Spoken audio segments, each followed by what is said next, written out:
ta nẹt đằng tế thà nơi ban mà hà một mình sầm lên mùi để mà nung mình aiបញ្យល់បានអស់រយៈពេលជាច្រើនឆ្នាំ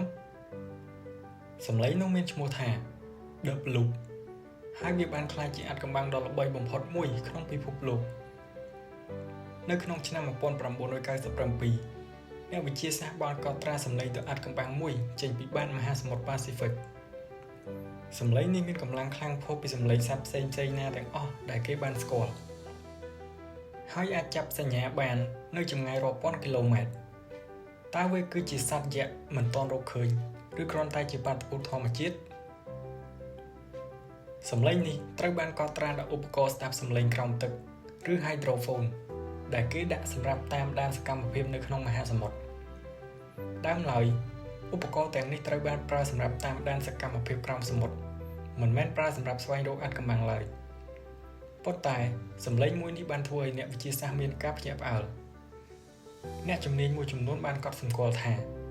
សម្លេងនេះមានលក្ខណៈស្ទើរដៀងនឹងសម្លេងសត្វប៉ុន្តែមានកម្លាំងខ្លាំងជាងសត្វដែលគេបានស្គាល់ទាំងអស់នេះបង្កើតឲ្យមានការសន្និដ្ឋានថាប្រហែលជាមានសត្វសមុទ្រយក្សមួយប្រភេទរស់នៅក្នុងជម្រៅមហាសមុទ្រគ្របដណ្ដប់ជាង 70% នៃផ្ទៃផែនដីប៉ុន្តែមនុស្សបានសិក្សាដោយផ្ទាល់តែផ្នែកតូចប៉ុណ្ណោះភាពងងឹតសម្ពាធទឹកខ្លាំង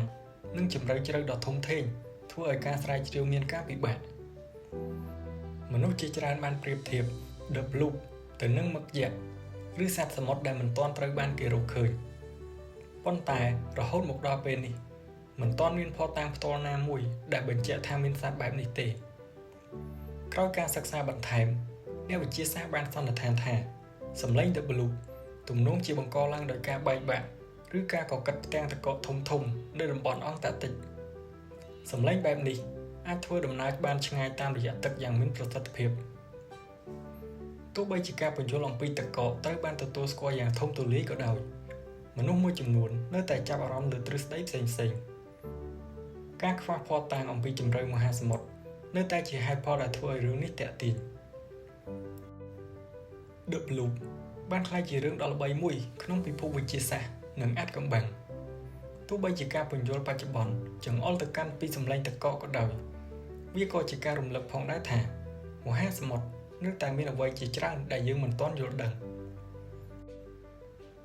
តើអ្នកគិតថា The Blue ជាបាតុភូតធម្មជាតិឬនៅមានអាថ៌កំបាំងអ្វីមួយដែលយើងមិនទាន់បានរកឃើញសូមអរគុណសម្រាប់ការទស្សនាសូមកុំភ្លេចជួយចុច Subscribe ដើម្បីទទួលបានវីដេអូថ្មីៗអំពីអាថ៌កំបាំងនិងការ